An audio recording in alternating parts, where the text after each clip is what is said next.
Ok, bienvenue à tous et bienvenue sur le podcast Sport Santé Nutrition. Je m'appelle Médéric, je suis coach sportif et tous les dimanches je te permets de te remettre en forme et de te transformer physiquement grâce au sport et à la nutrition tout en prenant soin de ta santé. Et aujourd'hui on va voir un nouvel épisode nutrition puisqu'on va parler de la calorie avec un épisode qui va être important et intéressant, je l'espère pour toi. Puisque moi je vois beaucoup de personnes qui justement font attention à ce qu'ils mangent et ça c'est plutôt cool. Par contre quand ils font attention à ce qu'ils mangent, le premier indicateur justement qu'ils regardent au dos des étiquettes, au dos des paquets, etc. c'est le nombre de calories par paquet, par produit, au 100 grammes, etc., etc. Et c'est un indicateur, la calorie, mais c'est loin d'être l'unique indicateur que tu dois regarder. Il y a plein d'autres indicateurs que tu dois regarder et tu dois faire attention pour avoir une bonne alimentation et une alimentation qui est variée.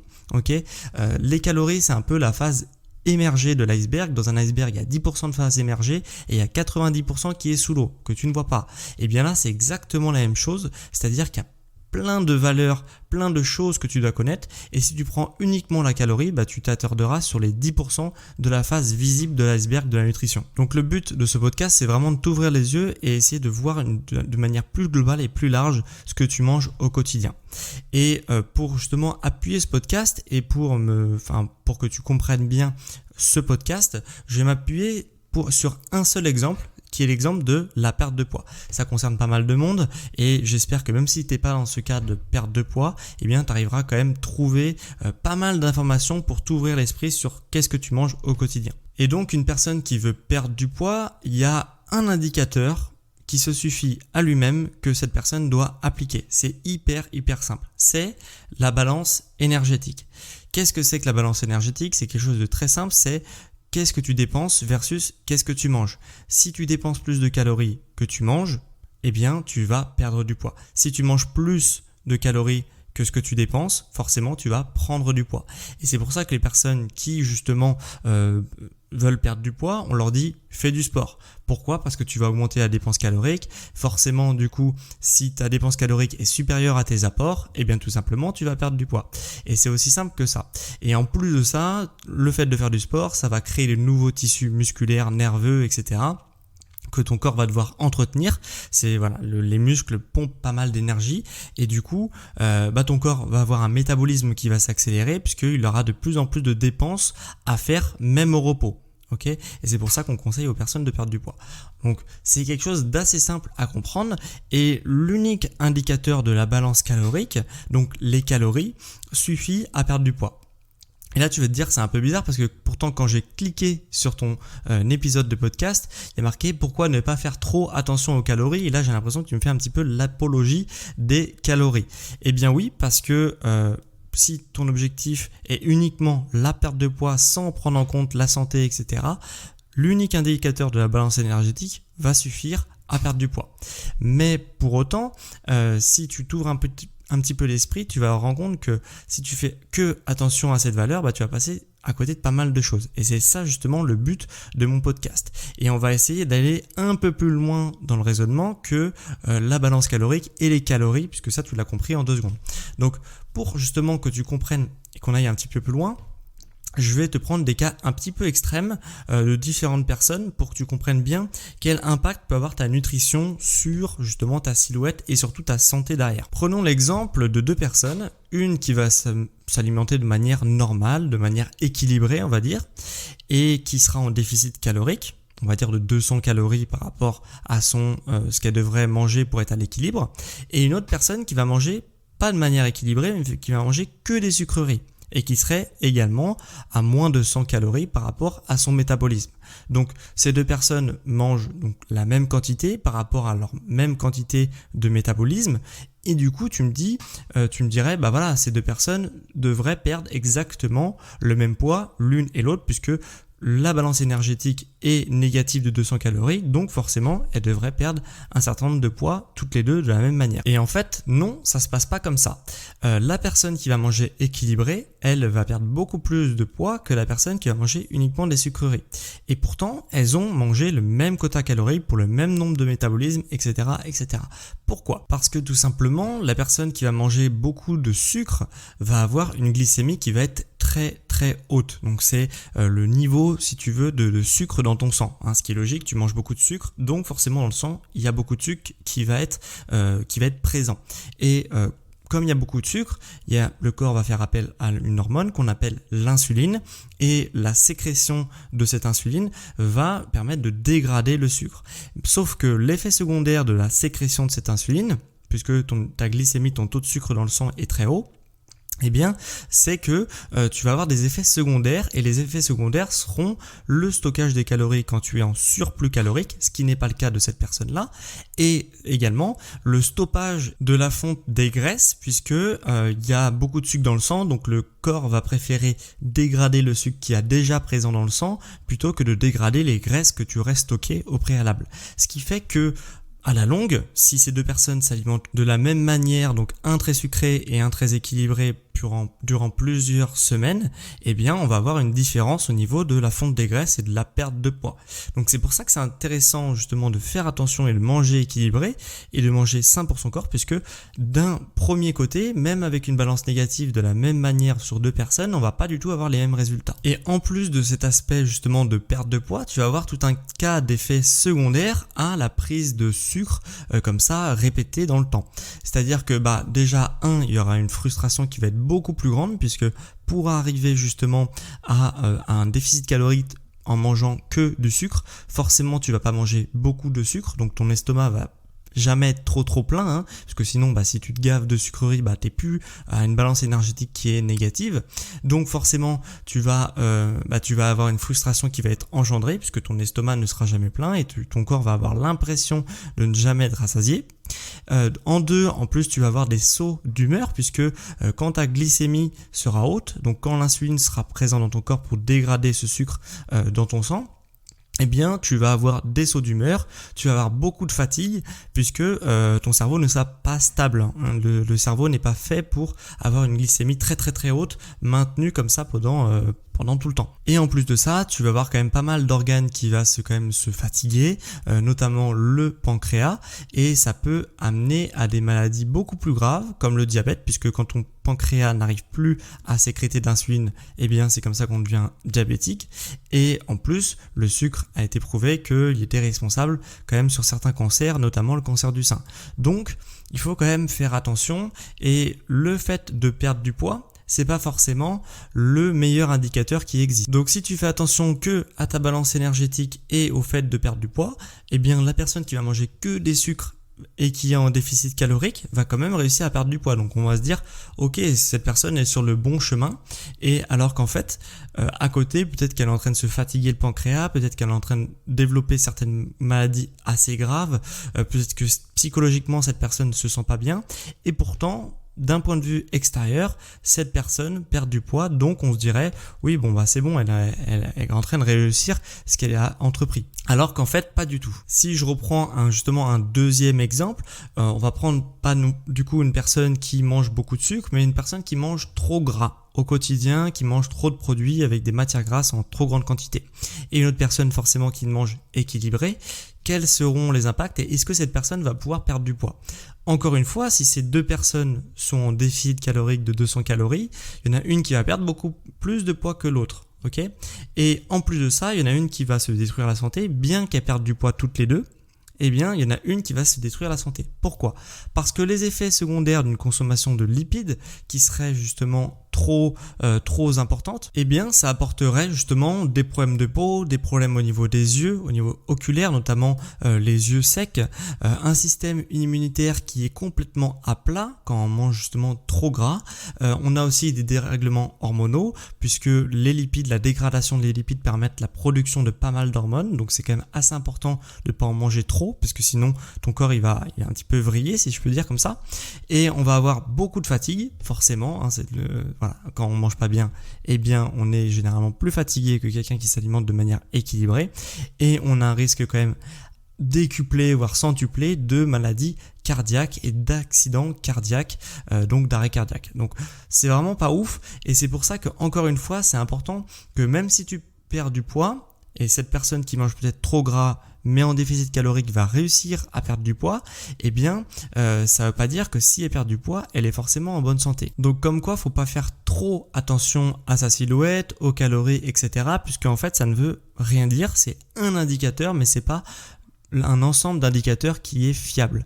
Et c'est d'ailleurs généralement le cas parce qu'il y a des personnes qui ont un métabolisme qui est très très haut, j'en fais partie, et je suis sûr que tu en connais également plein dans ton entourage, c'est des personnes qui ont un métabolisme haut et qui mangent n'importe quoi. Bon, alors moi c'est pas mon cas, mais dans mon entourage j'en ai pas mal, et ce qu'il y a, c'est que ces personnes-là, elles ont, sans le savoir parce qu'elles font pas attention à ce qu'ils mangent, mais sans le savoir, elles sont en déficit calorique puisque elles ont la chance d'avoir un métabolisme qui est relativement haut.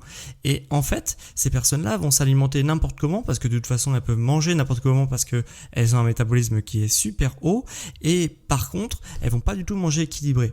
Et ce qui fait que forcément elles s'exposent à des problèmes de santé. Elles ont d'ailleurs des problèmes de santé et elles comprennent pas pourquoi elles ont tant de problèmes de santé, alors que pourtant, d'un point de vue extérieur, elles présentent bien, elles ont l'air en bonne santé. Et encore une fois, si tu regardes que la phase émergée de l'iceberg, ces personnes sont en bonne santé, alors que pas du tout, puisque quand on fait attention à ce qu'elles mangent, c'est trop de sucré ou trop gras, etc., etc. Et donc forcément, ce comportement t'amène à des problèmes de santé à court, moyen ou long terme. Mais en tout cas, c'est inévitable d'avoir des problèmes de santé quand on a ce type de comportement alimentaire en tout cas. Et là pour l'instant j'ai parlé que des personnes qui mangeaient trop gras ou trop sucré, mais il y a aussi une troisième catégorie qui arrive bien souvent, et là on le voit beaucoup parce qu'il y a beaucoup de régimes qui sont basés là-dessus, c'est des régimes qui seraient déséquilibrés sur un plan de protéines, des régimes hyperprotéinés par exemple, comme le régime Dukan, où on a une consommation de protéines qui est totalement déraisonnée